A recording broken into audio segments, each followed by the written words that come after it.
Have you ever felt that sudden warmth after a good meal? Or shivered uncontrollably on a cold day, your body just desperately trying to create heat? It feels like such a simple, almost instinctual thing, right? But underneath, it's hiding this incredibly complex, really ingenious system. Okay, let's try and unpack this a bit. Today, we're taking a deep dive into how animals, from the tiniest insect right up to the largest whale, manage two of life's most fundamental challenges: energy and temperature. Our Hmm. mission really is to explore the incredible strategies they've evolved. We're talking from the molecular level right up to their interactions with changing ecosystems.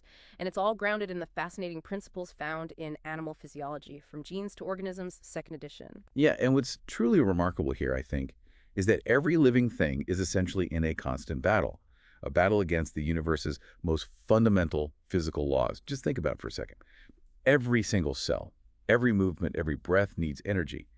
And temperature. Well, temperature profoundly affects every chemical reaction happening inside an organism. You'll see as we go, animals are absolute masters of balancing energy and adapting to their thermal world. It's quite something. So let's start right at the very beginning then. The laws of thermodynamics. How do these universal rules really dictate what life on Earth can and maybe must do? Well, the first law of thermodynamics is pretty straightforward for animals. Energy can't be created or destroyed, so it means all the energy an animal uses ultimately comes from its food. It's a simple input-output balance, just like water or salt moving through the system. But here's where it gets really, really interesting. The second law. This one says that entropy, or you could say disorder, of a system plus its surroundings always increases over time. Life, with all its incredible organization, it seems to defy this, doesn't it? But actually, it doesn't. How does that work then? How does it create order without breaking that law? Well, the order that life creates, things like building complex molecules or an organized body, it comes at a cost to its environment. Plants, for instance, they take disordered sunlight and convert it into highly ordered sugars. Mhm. Animals then eat those ordered food molecules. And in doing that, they release less ordered waste products like carbon dioxide and, crucially, heat. Lots of heat. This means life is this continuous process, constantly extracting energy just to maintain itself. It's a constant sort of uphill struggle against the universe's tendency towards disorder. Towards entropy, right? So food energy goes in, gets used for all sorts of tasks, but a maybe surprisingly large amount of it just becomes heat. How much are we actually talking about here? A staggering amount, actually. Yeah. Roughly 75%, three-quarters of the energy from the food an animal eats is ultimately lost as heat. Think about it. Only about half of the energy and nutrients actually makes it into ATP, which is like the body's energy currency. And then another chunk, maybe 25% or so, becomes heat just as that ATP is used up. Yeah. Animals aren't like perfect heat engines. They can't convert that heat back into useful work. So while the energy isn't destroyed, first law holds its useful form degrades. Almost all the energy expended eventually just dissipates as heat. It's really the unavoidable byproduct of staying organized. That's a really powerful insight. Life is inherently inefficient in that strict thermodynamic sense. And when we talk about this energy, the units are often kilocalories or kilojoules, right? Exactly. Just a single gram of glucose, for example, releases about 4.1 kilocalories or 17.1 kilojoules when it's burned, whether that happens inside a living body or, in a lab calorimeter. Same amount of energy. Okay, so with those foundational laws in mind, how do scientists actually go about quantifying an animal's energy use? What's the sort of standard metric? We use something called metabolic rate. It's simply the rate at which an animal expends energy over time. And physiologists often use a kind of animal energy equation to break down where all that energy goes. Basically, the energy output is the sum of what's needed for basic maintenance, plus energy for activity, plus the energy used for processing food, plus any energy stored for growth or reproduction. Okay, let's break those down a bit. What's that basic maintenance part? Right, so first there's the basal or standard metabolic rate. Think of it as the body's idling speed. It's the absolute minimum energy needed to keep the lights on, basically, when an animal is awake but resting under optimal, non-stressed conditions. For endotherms, like us mammals and birds, we call it BMR, basal metabolic rate, and it's measured when we're in our thermal neutral zone, that comfortable temperature range where we don't need to spend extra energy just to keep warm or cool down. For ectotherms, things like lizards or fish, it's called SMR, standard metabolic rate, and it always depends on the specific temperature they're at. Makes sense. And the others? Activity is obvious, but what about processing food? Yeah, activity energy is pretty intuitive. It's the cost of any movement beyond just idling. Then there's diet-induced thermogenesis, or DIT. This is that bump in metabolism and the heat production that comes with it that you get for hours after eating.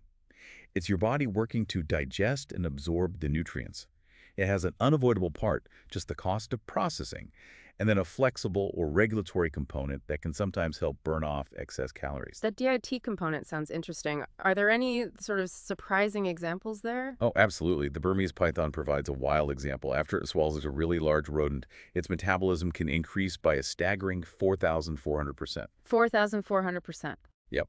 It's because it has to drastically upregulate its digestive organs, its gut, its liver, everything.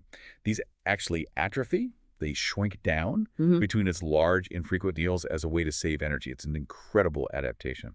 And then finally, there's production. This is the energy an animal actually stores.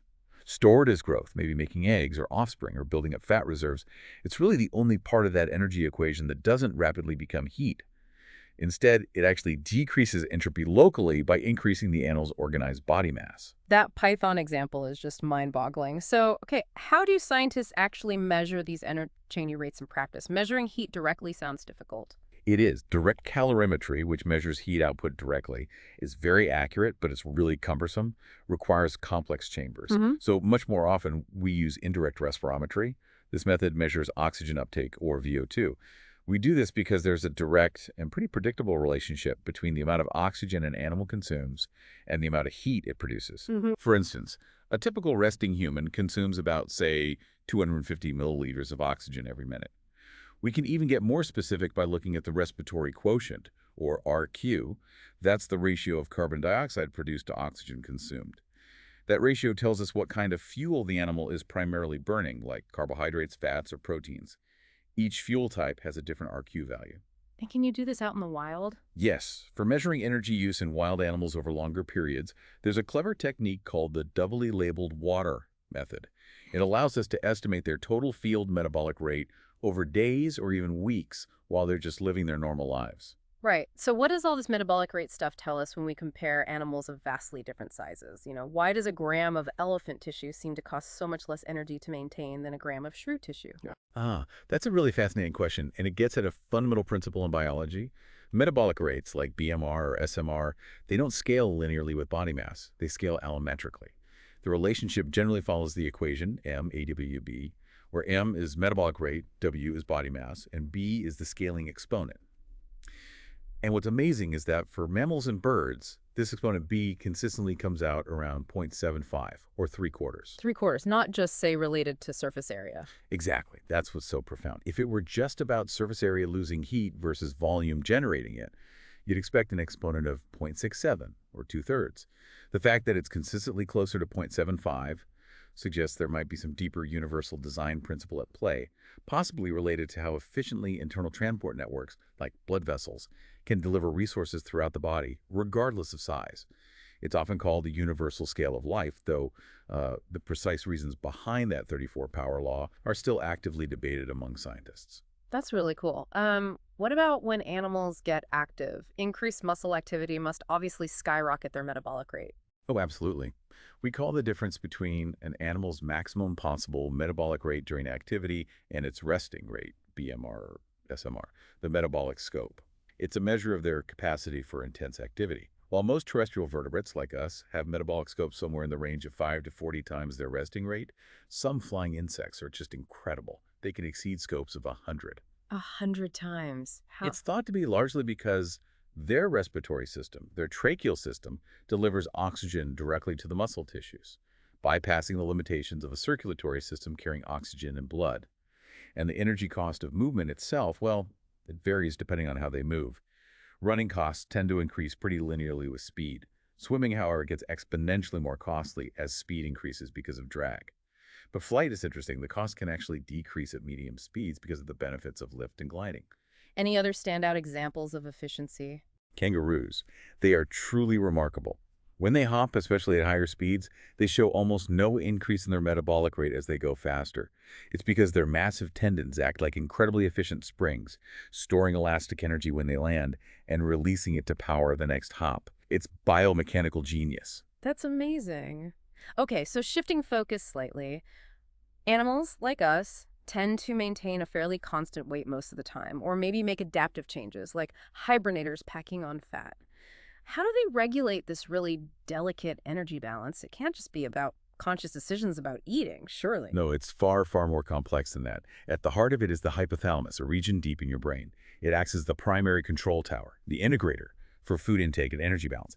It's constantly receiving this stream of signals from all over the body about your energy status, how much fat you have, what's in your gut, your blood sugar levels. Early research suggested opposing appetite centers and satiety centers within the hypothalamus based on lesion studies in rats. But we now know it's a much more intricate network integrating many signals. Okay, so what are some of these key signals that are constantly informing the hypothalamus? What tells it about the body's overall energy situation? Well, for long-term energy balance, keeping weight stable over weeks or months, the hormone leptin is absolutely crucial. It was discovered back in the mid-1990s, actually from genetic studies on incredibly obese mice that lacked a functional gene for it. Leptin is secreted primarily by fat cells, by adipose tissue. So the more fat an animal has stored, the more leptin it produces and releases into the bloodstream. This leptin then travels to the brain, to the hypothalamus, and basically signals that there are ample energy stores. It acts as a kind of long-term trim-down signal, suppressing appetite. So more fat means more leptin, which means less appetite. Generally, yes. It's a negative feedback loop, and it's a very ancient signal. We find leptin and its receptors across many vertebrates, from fish all the way to humans. Insulin, the hormone from the pancreas that regulates blood sugar, also plays a long-term role. High insulin levels, indicating nutrient abundance, also tend to inhibit appetite signals in the hypothalamus. Okay, that's the long-term picture. What about the short-term stuff? Like what makes you feel hungry before a meal or full afterwards? Right. For that short-term control, managing individual meal timing and size gastrointestinal hormones are vital. They provide rapid feedback from the digestive system. For instance, cholecystokinin, CCK, is released from the upper part of the small intestine, the duodenum, during digestion, especially in response to fats and proteins. It travels to the brain and acts as a key satiety signal telling you to stop eating. Hmm. On the flip side, there's ghrelin. It's often called the hunger hormone. It's produced mainly by the stomach, and its levels rise before meals and at the usual onset of meal times, stimulating appetite-promoting neurons in the hypothalamus. So ghrelin says eat, CCK says stop. Pretty much, in a simplified way. And there's another important one called PYY336. It's released from the intestines, particularly the lower parts, during a meal as food progresses down. PYY336 acts to inhibit appetite neurons, essentially serving as a meal terminator signal. It helps prevent you from overeating before the nutrients from your meal have even been fully absorbed into your bloodstream. It's quite a sophisticated hormonal conversation going on. It really is. Um, Beyond just controlling eating, can animals also adjust how they spend energy? What if food becomes really scarce for a while? Absolutely. The body has incredible compensatory mechanisms.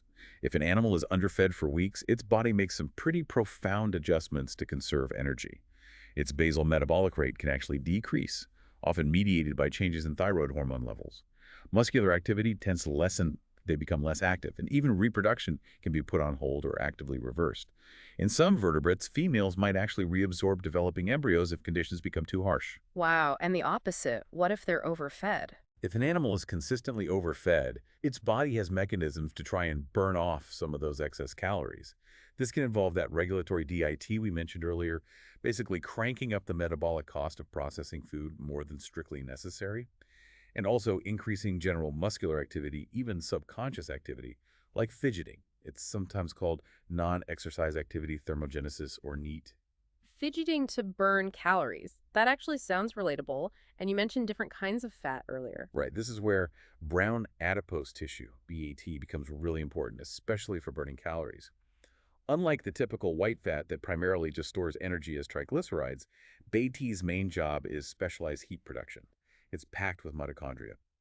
And these mitochondria contain a unique protein called uncoupling protein 1, UCP1, which is also known as thermogenin. What UCP1 does is essentially short-circuit the normal process of ATP production in the mitochondria. It allows protons to flow back across the intermitochondrial membrane without generating ATP. So the energy doesn't get stored in ATP. Exactly. Instead of being captured as chemical energy in ATP, the energy from burning fuel is released directly as heat. This whole process is called non-shivering thermogenesis.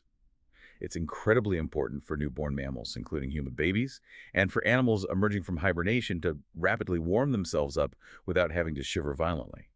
And interestingly, studies suggest that lean adult humans tend to have more active beat than overweight individuals. And this might contribute to their ability to resist weight gain by burning off excess calories as heat. So it seems different species, maybe even individuals, have different sort of set points for their energy balance. Why do some animals seem naturally lean while others seem naturally prone to being, well, maybe obese by our standards? Yeah, that variation often comes down to evolutionary adaptation, usually linked to the predictability and availability of their food supply. A lean set point, maintaining low body fat, is often advantageous in environments where food is consistently plentiful year-round. Being lean might promote agility, helping them escape predators or catch prey. But in habitats characterized by feast or famine cycles, maybe long, harsh winters or unpredictable dry seasons, having a high adipose set point, being able to get heavy, is crucial for survival. Think of an Arctic ground squirrel that needs to build up maybe 50% of its body mass as fat before hibernating. That stored fat is literally its lifeline to survive months without food. For them, being obese before winter isn't unhealthy. It's essential. That makes a lot of sense.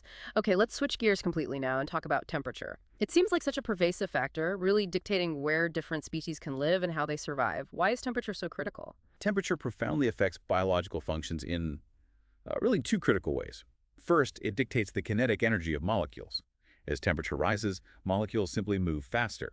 This means they collide more often and with more energy, which dramatically increases the rates of chemical reactions. We quantify this using the Q10 effect.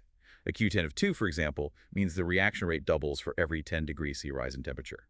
Many biological reactions have Q10 values between 2 and 3, so temperature acts like a biological accelerator pedal. Okay, faster reactions sound good, but there must be a downside too. Well, definitely. The second critical effect is the risk of denaturation of macromolecules at high temperatures. Beyond a certain optimal temperature range, critical molecules like enzymes, the proteins that catalyze reactions in membrane proteins, start to lose their specific three-dimensional structure. They unfold. Once unfolded, they lose their function, and often this damage is irreversible. This is why excessive heat is usually much more immediately dangerous for an organism than moderate cold, because it causes this permanent structural damage. So most active animal metabolism is restricted to a surprisingly narrow temperature window, typically from about 9 of 2 degrees C, just below freezing, up to maybe 55, 60 degrees C for the most heat-tolerant multicellular animals. But organisms aren't just stuck with one fixed optimal temperature, are they? Surely they have ways to adapt their internal machinery to different thermal environments. Absolutely. They have remarkable ways to adapt their fundamental biomolecules. Take cell membranes, for example. They need to maintain a specific level of fluidity to function properly, not too rigid, not too leaky. They achieve this through homeoviscous adaptation. It's about adjusting the lipid composition of the membranes. Organisms adapted to warm environments tend to have more saturated fatty acids in their membranes. These pack together tightly, making the membrane less fluid at high temperatures. Cold-adapted organisms, conversely, incorporate more polyunsaturated fatty acids. These have kinks in their structure that prevent tight packing, which helps keep the membranes fluid even when it's cold. Cholesterol also plays a role in modulating fluidity. So they tweak the membrane ingredients based on temperature. What about proteins like enzymes? Proteins exhibit something similar, sometimes called homoflexibility adaptation. It's a balancing act between stability-resisting denaturation at high temperatures and flexibility, which is necessary for the protein to actually function, especially at low temperatures. Enzymes in cold-adapted species are often inherently more flexible and can work faster at lower temperatures compared to their counterparts from warmer climates. But that increased flexibility might make them less stable at higher temperatures. Warm-adapted enzymes tend to be stiffer, more rigid, to resist denaturation. A great example is the enzyme lactate dehydrogenase, LDH. Studies show it has a flexible loop structure that literally adapts its degree of opening and closing based on the species' typical thermal habitat, optimizing its function. We even know that sometimes a single amino acid substitution in a protein can be enough to significantly shift its thermal optimum and drive adaptation to a new climate, as seen in studies on mellet dehydrogenase and lipids. That's incredible precision. So, okay, how do we generally categorize animals based on how they manage heat overall? Can we clarify some of those key terms we hear, like cold-blooded and warm-blooded? Yes, physiologists prefer more precise terms based on two main criteria: the animal's primary source of body heat and the stability of its body temperature. So ectotherms are animals that depend primarily on external sources of heat to warm their bodies. Think of a lizard basking on a warm rock, absorbing solar radiation. Cold-blooded is a bit of a misnomer as they can get quite warm. Endotherms, on the other hand, rely predominantly on internal metabolic heat production to raise their body temperature significantly above the ambient level. This is characteristic of mammals and birds, what we colloquially call warm-blooded. Okay, source of heat. External versus internal. What about temperature stability? Right. Poikilotherms are animals whose body temperature tends to vary considerably, often tracking the temperature of the surrounding environment. Homeotherms, in contrast, maintain a relatively stable internal body temperature, typically within a narrow range, regardless of fluctuations in the external temperature. Most mammals and birds are homeotherms. But it's important to realize these aren't always fixed categories. It's more of a spectrum. For example, a hibernating mammal is definitely an endotherm. It can generate its own heat to rewarm, but during hibernation, its body temperature drops dramatically, so it's not being homeothermic during that period. We'd call it a heterotherm, in that case, capable of varying degrees of endothermic heat production. That distinction between source and stability is really helpful. Okay, physically, how does heat actually move between an animal and its surroundings? What are the mechanisms? There are four fundamental physical mechanisms of heat exchange. First is radiation. This is the transfer of heat energy via electromagnetic waves. Objects warmer than absolute zero emit thermal radiation. So an animal can gain heat by absorbing solar radiation or infrared radiation from warm rocks or soil, and it also loses heat by radiating its own thermal energy outwards. Second is conduction. This is the direct transfer of heat between objects that are in physical contact. So an animal lying on warm ground gains heat by conduction, while one on cold ice loses heat by conduction. Third is convection. This involves heat transfer through the movement of a fluid, either air or water. Warm air rising from an animal's skin is convective heat loss. A breeze blowing across the animal enhances this convective loss. Similarly, moving water carries heat away much faster than still air. And the fourth. The fourth is evaporation. This is unique because it only causes heat loss. When water changes the phase from liquid to gas, vaporizes, from a surface like sweat on skin, or moisture in the respiratory airways, it requires energy, called the heat of vaporization. This energy is drawn from the surface, causing it to cool down. Evaporation is incredibly important because it's the only way an animal can lose heat if the surrounding environment is actually hotter than its own body. But its effectiveness is highly dependent on the humidity of the air. It works poorly in damp conditions. Right. So putting it all together, an animal's core body temperature at any moment is basically the result of balancing all these heat gains from metabolism and the environment against all these heat losses to the environment. Exactly. It's a constant thermal balancing act. And the strategies animals use generally fall into four broad categories. One, they can actively gain external heat or avoid losing heat to a cold environment, things like basking, choosing warm microclimates, typical ectotherm strategies. Two, they can retain the internal heat they produce using insulation like fur, feathers, or fat, or by controlling blood flow, or even just by being large. Three, they can actively generate more internal heat through metabolic processes. This is the defining feature of endothermy. And four, they can lose excess internal heat or avoid gaining too much heat from a hot environment, seeking shade, increasing blood flow to the surface, enhancing evaporation, having reflective surfaces, etc. Okay, let's look at the ectotherms first. We said they rely on external heat. Do they just passively accept whatever temperature the environment throws at them, or do they have active ways to cope? Oh, they are far from passive. While some ectotherms, like maybe an intertidal mussel exposed at low tide, are truly poikilothermic, and their body temperature can fluctuate dramatically with the environment. Many others engage in very sophisticated ectothermic regulation using behavior. A classic example is a desert lizard. On a cool morning, it will bask in the sun, positioning itself to maximize absorption of solar radiation to warm up quickly. Once it reaches its preferred operating temperature, it might shuttle between sun and shade or change its orientation to the sun to maintain that temperature. If it gets too hot, it will retreat into the shade or a burrow. So they're actively managing those heat exchange pathways. Precisely. They're using behavior to control radiation, conduction, and convection. Even some seemingly simple animals do this. An ochre sea star in a tide pool can actively pump cool seawater into its internal body cavity, its corylum, to help cool down if the pool gets too warm. And for very large ectotherms, like big dinosaurs might have been, their sheer size gives them thermal inertia. This is sometimes called gigantothermy. They heat up slowly and cool down slowly, which helps buffer them against short-term environmental fluctuations. Interesting. What happens, though, when they simply can't control their body temperature behaviorally? Maybe it's winter and there's no warm place to go. Do their internal systems adapt? Yes. Many ectotherms show remarkable physiological adjustments, often called metabolic compensation, especially in response to chronic cold exposure, like during seasonal acclimatization. When it gets persistently cold, they adjust their biochemistry to try and maintain a useful level of activity despite the lower temperature. One common strategy is to increase the concentration of key metabolic enzymes. Studies on alligators, for example, show that winter-acclimated animals have higher levels of certain enzymes in their muscles compared to summer-acclimated ones. This helps offset the slowing effect of cold, allowing them to still move relatively well. So more enzyme molecules make up for each one working slower. Exactly. They also employ that homeoviscous membrane adaptation we talked about, adjusting membrane lipids to maintain fluidity. And they also carefully regulate their internal pH. As temperature drops, the internal fluids of many ectotherms become slightly more alkaline, higher pH. This helps maintain the proper charge state of key amino acids, like histidine, in their enzymes, ensuring the enzymes continue to function efficiently near their optimal pH, even though the temperature has changed. Some even switch to producing different versions or isoforms of key proteins like muscle proteins and carp that are specifically optimized to function better at cold temperatures compared to the warm temperature isoforms.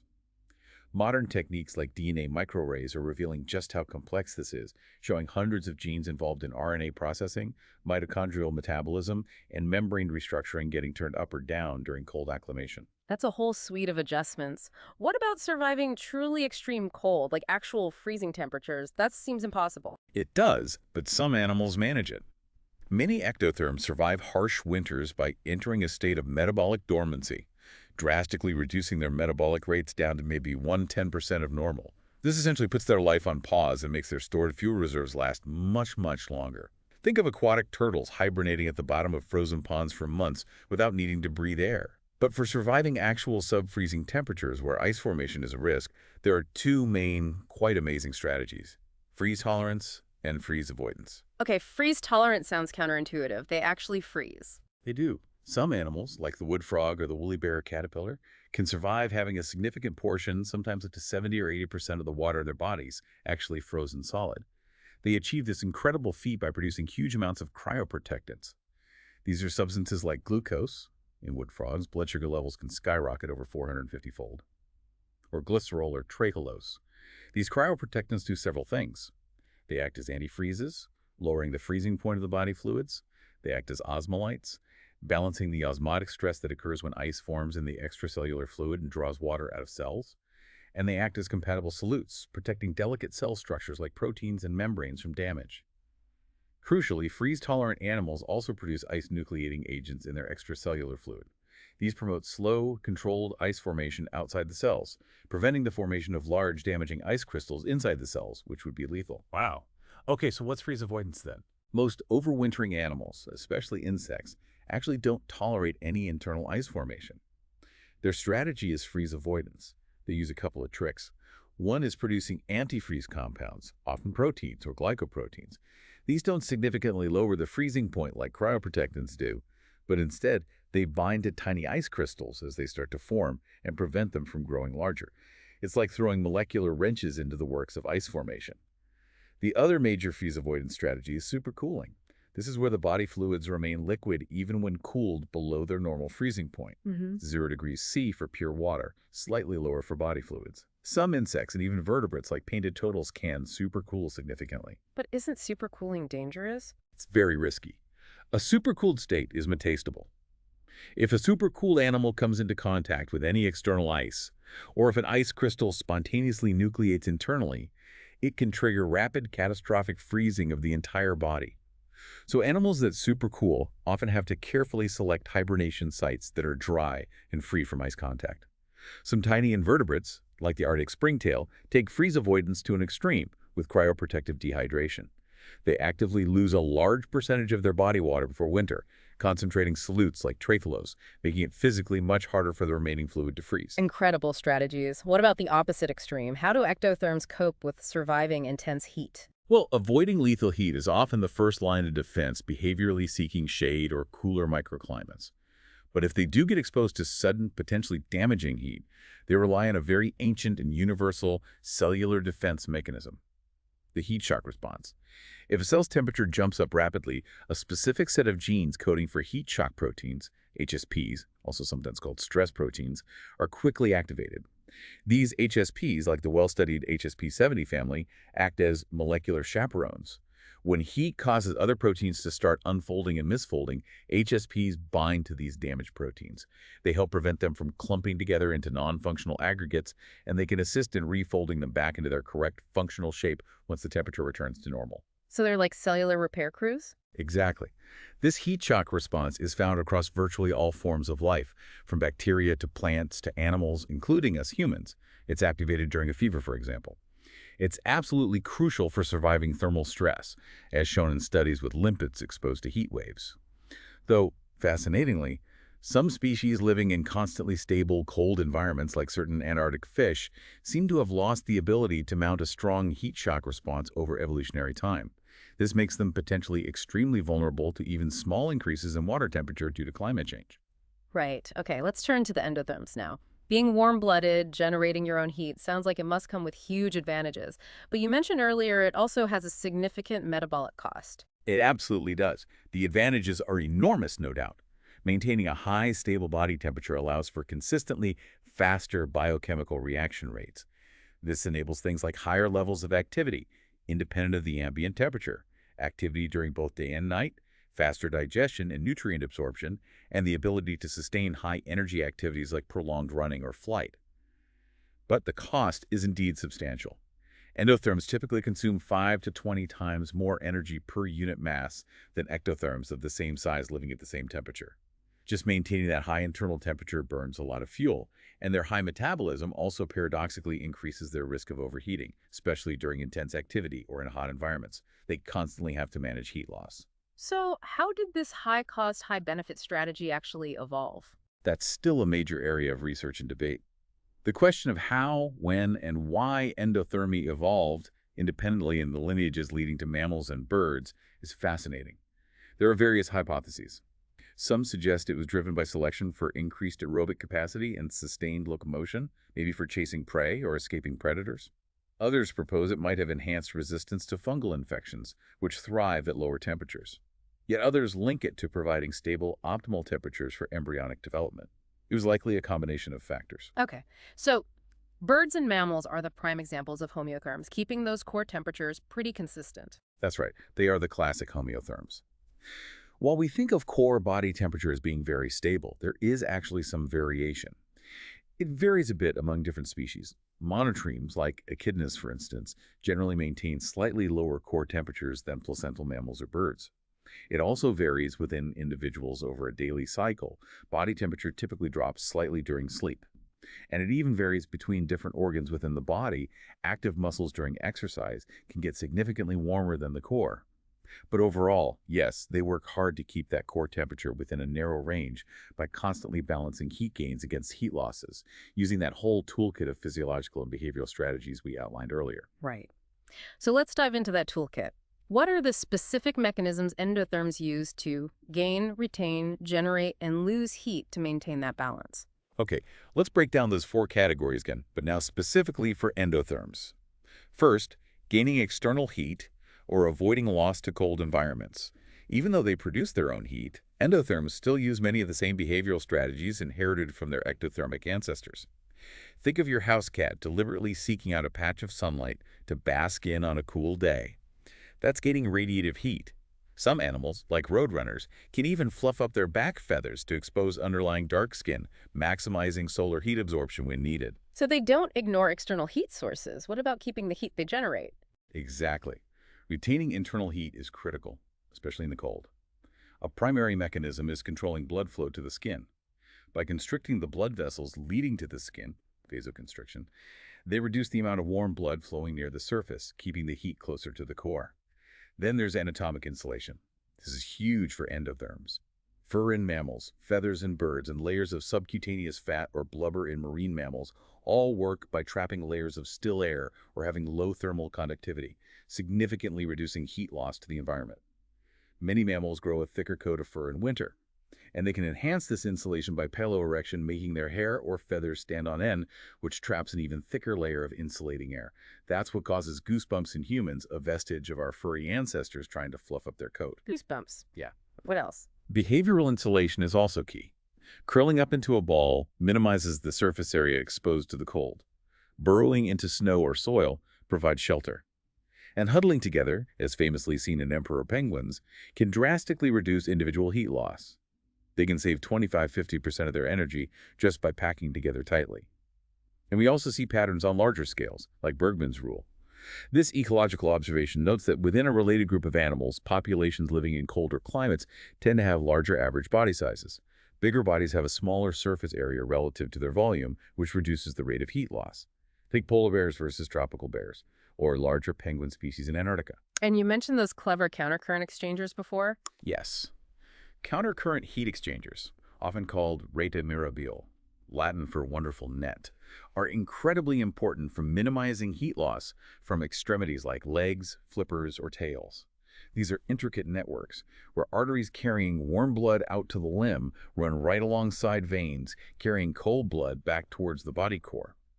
As the warm arterial blood flows out, it transfers its heat across to the adjacent cold venous blood flowing back in. So by the time the arterial blood reaches the tip of the limb, it's already cooled down, minimizing heat loss to the environment. And the venous blood gets pre-warmed before it returns to the core. It essentially recycles heat, keeping it within the core body. You find these beautifully developed in the limbs of Arctic mammals like wolves or foxes, the flippers of dolphins and seals, and the long, thin legs of wading birds like storks. That is brilliant. And there was a nasal version too. Yes, a similar principle works through temporal countercurrent exchange in the nasal passages of many mammals and birds, especially those in cold or dry environments. As they exhale warm, moist air from their lungs, it passes over the cooler, convoluted surfaces inside their nose, the maxilloterminals.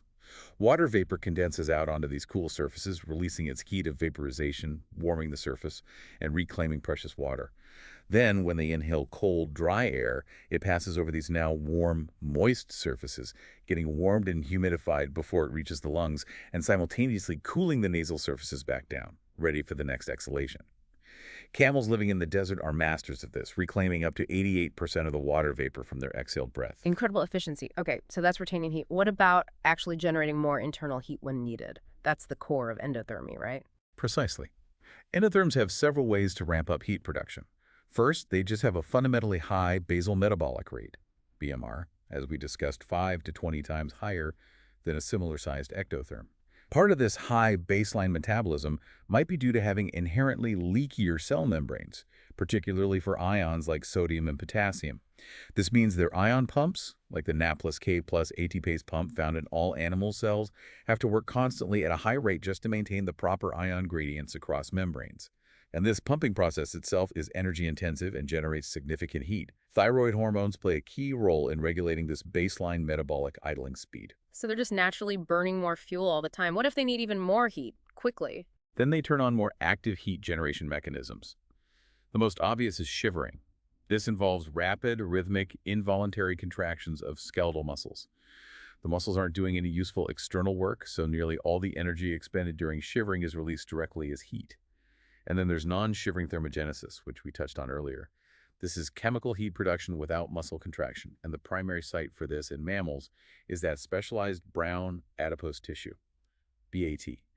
Remember, BAT mitochondria have the uncoupling protein UCP1, thermogenin, that allows them to burn fuel, usually fatty acids, and release almost all the energy directly as heat instead of making ATP. This is a very potent way to generate heat, especially important for small mammals, newborns, and animals during arousal from hibernation. Okay, got it. So gain, retain, generate. What about the opposite problem? How do endotherms get rid of excess heat, especially in hot climates or during exercise? Right. Losing excess heat or avoiding heat gains is just as critical for endotherms. Their high metabolism means they can easily overheat. Strategies often involve reducing insulation. Desert animals like camels, for example, don't have a thick, uniform layer of insulating subcutaneous fat like Arctic animals do. Instead, they concentrate their fat reserves in their hump, allowing heat to dissipate more easily from the rest of their body surface. They actively enhance heat loss through enhanced radiation, convection, and conduction, primarily by increasing blood flow to the skin, vasodilation. Opening up those blood vessels brings warm core blood close to the surface where its heat can be transferred to the cooler environment. Having large surface areas, like the huge ears of elephants or desert jackrabbits or the large beaks of toucans, function as efficient radiators for dumping heat. And evaporation becomes key when it's really hot, right? Absolutely. When the ambient temperature is higher than the body temperature, evaporation is the only way to lose heat. Endotherms have evolved several ways to enhance evaporative cooling. Many birds and mammals use panting, rapid, shallow breathing that increases airflow over the moist surfaces of the tongue, mouth, and upper respiratory tract, maximizing evaporation there. Birds also use gill or fluttering, rapidly vibrating the floor of their mouth, which achieves similar evaporative cooling without involving the lungs directly, thus avoiding potential problems with blood-gas balance, hyperventilation. Humans and horses, among a few others, have evolved sweating, the active secretion of a dilute salt solution onto the skin surface by specialized sweat glands. As this sweat evaporates, it cools the skin very effectively. Is there a countercurrent system for cooling too? Yes, remarkably. Some fast-running animals that generate a lot of metabolic heat during exertion, like gazelles or cheetahs, have a specialized countercurrent heat exchanger, a carotid reed, located at the base of the brain. In this system, warm arterial blood flowing towards the brain passes through a network of small vessels surrounded by cooler venous blood draining from the nasal passages, which are cooled by evaporation. This cools the arterial blood before it reaches the delicate brain tissue, helping to protect the brain from overheating even when the core body temperature rises significantly during a chase. Protecting the brain makes sense. And of course, simple avoidance. And of course, simple avoidance behavior is crucial too, seeking shade during the hottest part of the day, being active mainly at night, nocturnal, or even seasonal migration away from extreme heat. Some desert animals also have anatomical features that reduce heat gain, like light-colored fur or feathers that reflect more solar radiation. It's truly a complex symphony of mechanisms. How does the body's internal thermostat actually orchestrate all of this? Where is it and how does it work? The primary control center, the central thermostat, is located in the hypothalamus in the brain for mammals. In birds, the spinal cord also seems to play a significant role in temperature sensing and control. This thermostat constantly receives input from two main sources: central thermoreceptors, located within the hypothalamus itself and maybe in other deep body locations like the abdominal organs, which monitor the core body temperature directly, and peripheral thermoreceptors, located mainly in the skin, which detect changes in the external temperature and provide sort of an early warning signal to the brain, allowing for anticipatory adjustments before the core temperature even starts to change significantly. So it gets info from inside and outside. How does it respond? Based on integrating all this temperature information, the hypothalamus compares the current body temperature to its internal set point temperature. If the body temperature is below the set point, the posterior region of the hypothalamus activates pathways that promote heat production, like shivering or bead activation, and heat conservation, like vasoconstriction. If the body temperature is above the set point, the anterior region of the hypothalamus activates pathways that promote heat loss, like vasodilation and sweating or panting. It's incredibly sensitive. It can respond to deviations from the set point as small as 0.01 degrees C. That sensitivity leads to the idea of the thermal neutral zone, right? Exactly. The thermal neutral zone, TNZ, is a key concept for endotherms. It's defined as the range of ambient temperatures over which an animal can maintain its stable core body temperature without having to significantly increase its metabolic rate above the basal level just for thermoregulation.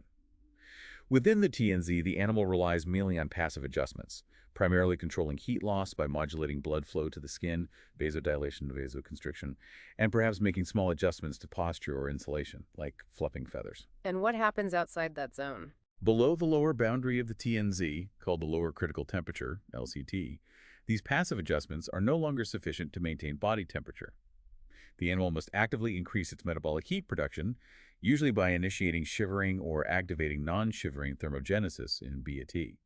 So the metabolic rate starts to rise linearly as the ambient temperature drops further below the LCT.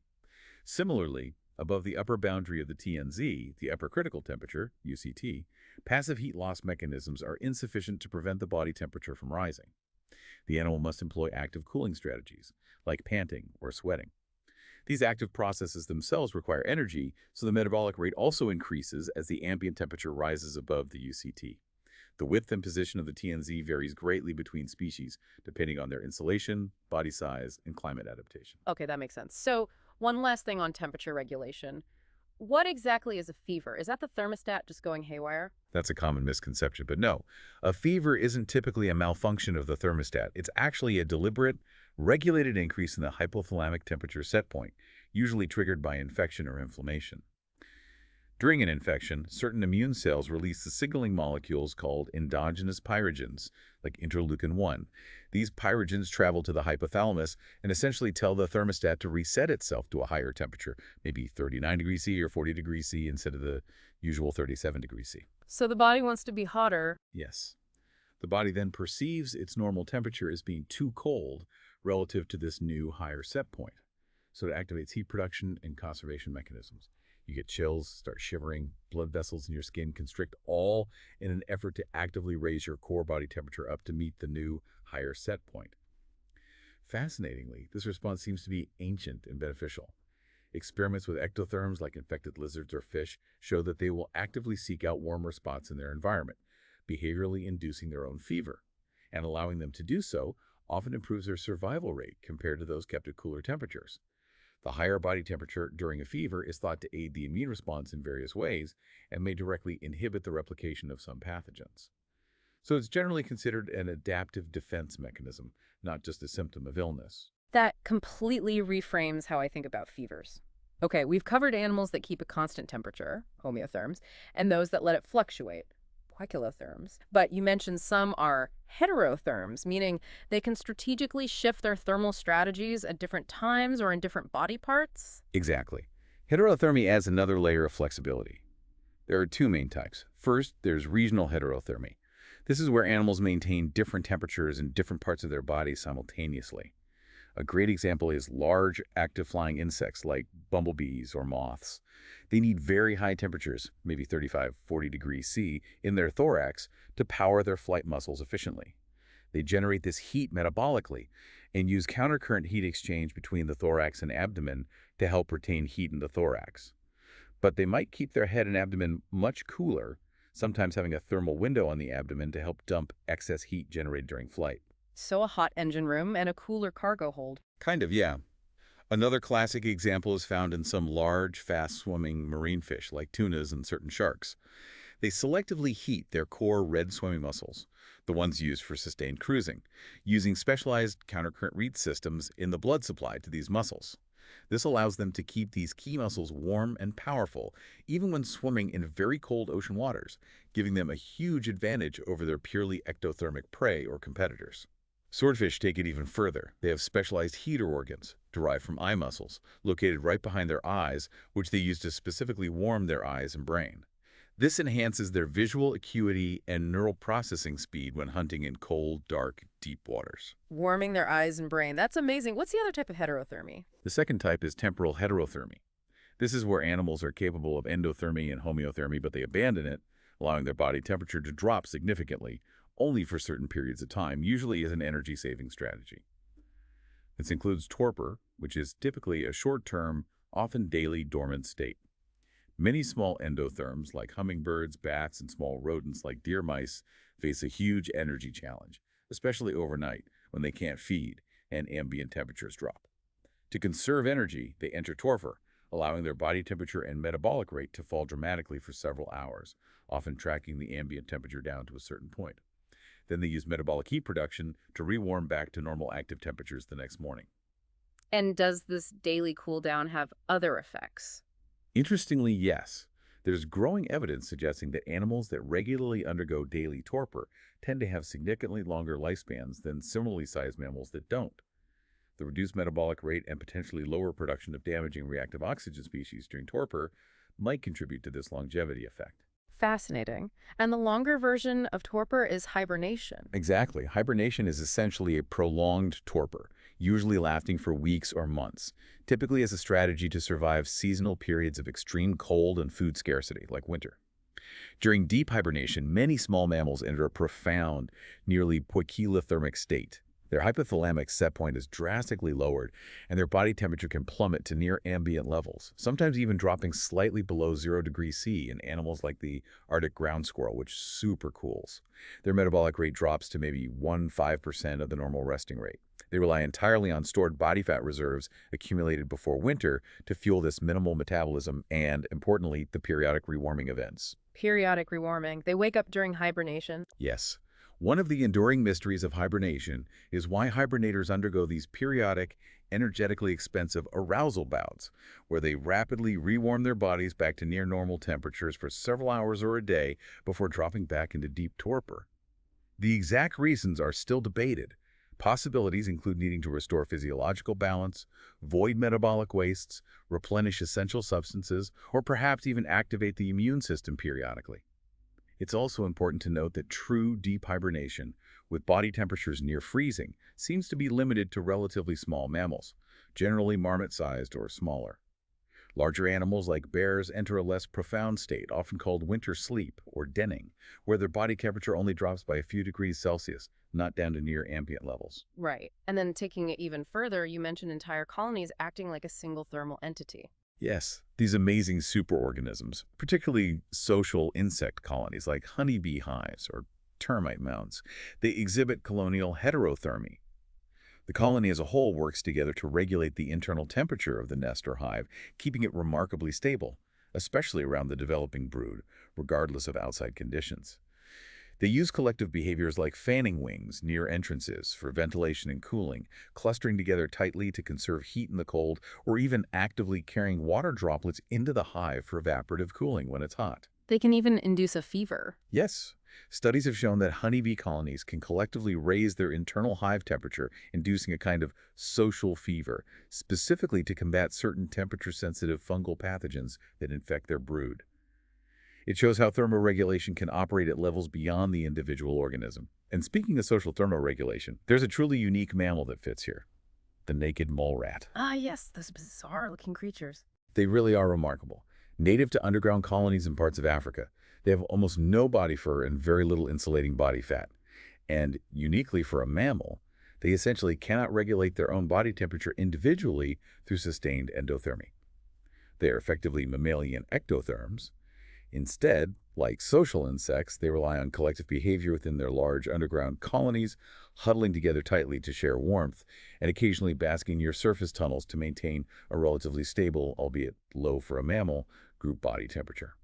They are fascinating in so many other physiological ways too, like their extreme tolerance to low oxygen, resistance to cancer, and exceptional longevity for a rodent. A mammalian hive ectotherm. Wow. Okay, so we've explored this incredible diversity of adaptations for managing energy and temperature evolved over millions of years. But now, all these strategies are facing one of the greatest and fastest challenges in their evolutionary history: rapid global climate change. It's undeniably the ultimate, unintended physiological experiment on a global scale, and it's putting immense pressure on these adaptations. We know global warming isn't uniform across the planet. The Arctic, for instance, is warming much faster than temperate or tropical regions. But remember that Q10 effect. Because biochemical reaction rates increase exponentially with temperature, tropical ectotherms, even though they might experience smaller absolute temperature increases, could see their metabolic rates rise much more dramatically than cold-adapted species, potentially pushing them closer to their thermal limits and disrupting their energy balance. And are we seeing real-world impacts already? Absolutely. The evidence is mounting rapidly. We're seeing direct mortality events from temporary but severe heat waves have caused mass die-offs, like tens of thousands of flying foxes literally falling out of trees in Australia. We're seeing impacts on energy balance. Tropical corals are bleaching, expelling their symbiotic algae, and dying due to heat stress when water temperatures get too high.